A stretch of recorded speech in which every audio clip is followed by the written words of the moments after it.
Hello friends, welcome to SKM family. எல்லாம் நல்லா இருக்கீங்களா? இன்றைக்கி ஒரு டின்னர் வீடியோ தாங்க பார்க்க போகிறோம். எம்மியாக க்ரீமியாக ஒரு பாஸ்தா தாங்க செய்ய போகிறோம். அதுக்கு நான் வந்து வீட் பாஸ்தா, பெண்ணை பாஸ்தான்னு இருக்கும்ல, அது எடுத்துக்கிறேன்.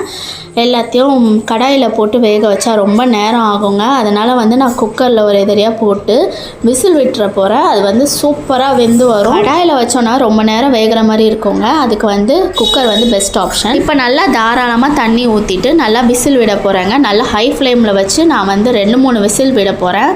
ஆஸ் யூஷுவல் பாஸ்தா வந்து உதிரியாக வரதுக்கு வந்து ஒரு 2 டேபிள் ஸ்பூன் எண்ணெய் ஊற்றினா போதுங்க.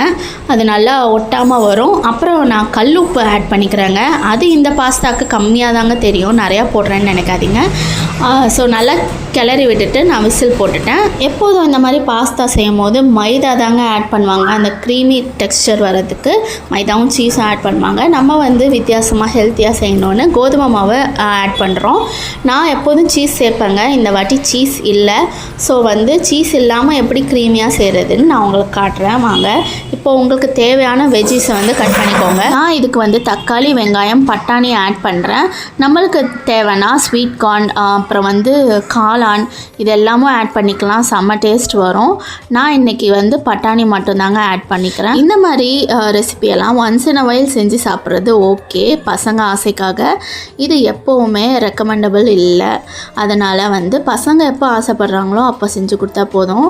அடிக்கடி இதெல்லாம் செஞ்சு சாப்பிட வேணாம். இந்த மாதிரி ரெசிபிஸ்லாம் தெரிஞ்சு வச்சுக்கிறது நல்லது தாங்க. ஏன்னா குழந்தைங்க கடையில் கேட்டு வாங்கி சாப்பிட்றத விட நம்ம வீட்டில் செஞ்சு தரும் போது எந்த ஒரு கில்ட்டும் இல்லாமல் கொடுக்கலாம். முடிஞ்ச அளவுக்கு பாஸ்தா கம்மியாகவும் வெஜ்ஜஸ் அதிகமாகவும் போட்டு சாப்பிட கொடுங்க குழந்தைங்களுக்கு. இல்லை நான்வெஜ் லவர்ஸாக இருந்தால் சிக்கனை வந்து சாட்டே பண்ணி கொடுங்க. ஈவன் ப்ரான் கூட ஆட் பண்ணி கொடுக்கலாம் பசங்களுக்கு பிடிச்சா. என் 2 குட்டீஸும் பட்டாணி உரிக்கிறது வந்து ஆர்வமாக பார்த்துக்கிட்டே இருந்தாங்க. இந்த 2வது குட்டி வந்து எதுக்கு ஆர்வமாக பார்க்குறான்னா, அவள் தக்காளி பைத்தியம்.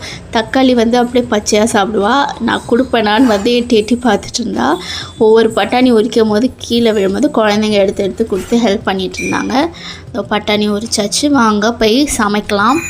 இப்போ ஹை ஃப்ளேமில் குக்கர் வந்து 3-4 விசில் விட்டாச்சு. இப்போ இதை ஓப்பன் பண்ணி பார்த்துடலாம். அந்த கேப்பில் வந்து பட்டாணியை நல்லா வேக வச்சு எடுத்துக்கலாம். எப்போவுமே குக்கர் ப்ரெஷர் வந்து ரிலீஸ் பண்ணுறதா இருந்தால் டேப்பு கீழே வச்சுருங்க. நல்லா ப்ரெஷர்லாம் போட்டோம், நல்லா சூடு ஆறுனதுக்கப்புறம் ஓப்பன் பண்ணுங்கள். அதுதான் சேஃபும் கூட. இதை நான் எப்போவுமே பண்ணுவேன். அவசரமாக குக்கரை மட்டும் திறந்துடாதீங்க, வெடிக்க வாய்ப்பு இருக்குது. பாருங்கள், ஒரு 3-4 விசில் தான் விட்டுருப்பேன். எவ்வளோ அழகாக வெந்து வந்திருக்கு. நல்லா வேக வந்து பிள்ளைங்களுக்கு வந்து வயிற்று வலி வராது. இந்த மாதிரி பாஸ்தாலாம் சரியாக வேகலைன்னா ரொம்ப வயிற்று வலி வரும். இப்போ நான் ஆஷீர்வாத் ஆட்டா வந்து 1 கப்பு வந்து ஃபில் பண்ணி எடுத்துக்கிறேன். இப்போ அது வந்து போட்டுக்கலாம். இந்த மாவுக்கு வந்து 1 கிளாஸ் தண்ணி ஊற்றி நல்லா கிளறி எடுத்துக்கலாங்க. கட்டி இருக்கக்கூடாது. நல்லா தண்ணி கன்சிஸ்டன்சிக்கு வந்து நல்லா கிளறி எடுத்துக்கலாம். கட்டி கொஞ்சம் கூட இருக்கக்கூடாது. இந்த மாதிரி நல்லா கிளறிடுங்க.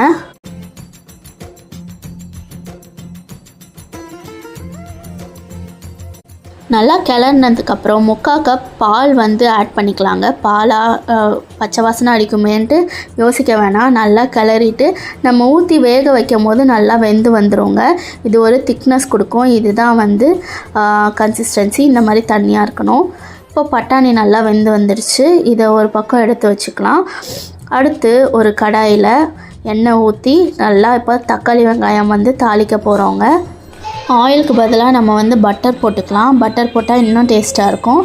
நம்ம இன்றைக்கி வந்து ஆயில் போட்டு இதை சாட்டே பண்ண போகிறோம்.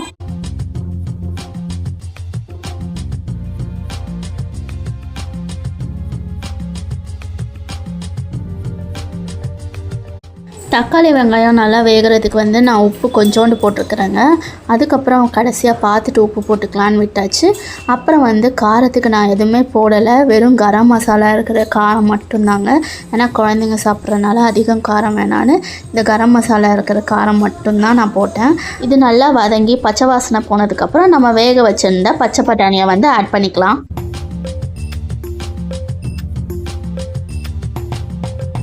இப்போது இதுக்கு சீசனிங்க்கு நம்ம வந்து ஆரிகானோ ஆட் பண்ணிக்க போகிறோம். உங்களுக்கு வேணும்னா சில்லி ஃப்ளேக்ஸ் கூட ஆட் பண்ணிக்கலாம். நான் ஆரிகானோ மட்டும் ஆட் பண்ணி நல்லா சாட்டே பண்ணிக்கிறேன். இப்போ நம்ம கரைச்சி வச்சுருந்த அந்த மிக்சரை வந்து ஊற்ற போகிறோம். பால், கோதுமை மாவு சேர்த்து வச்சுருந்தோம்ல, அது வந்து ஊற்ற போகிறோம்.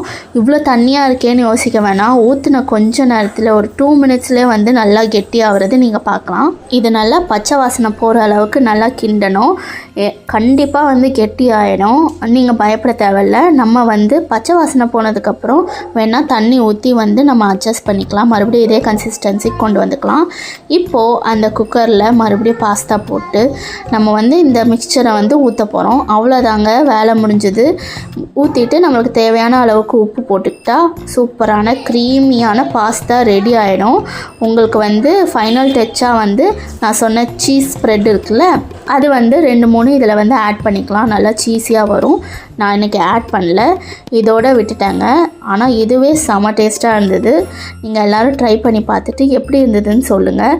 கண்டிப்பாக வெஜ்ஜஸ் அதிகமாக ஆட் பண்ணிக்கோங்க, இல்லைனா வந்து பிளண்ட்டாக இருக்கும் சாப்பிட்றதுக்கு.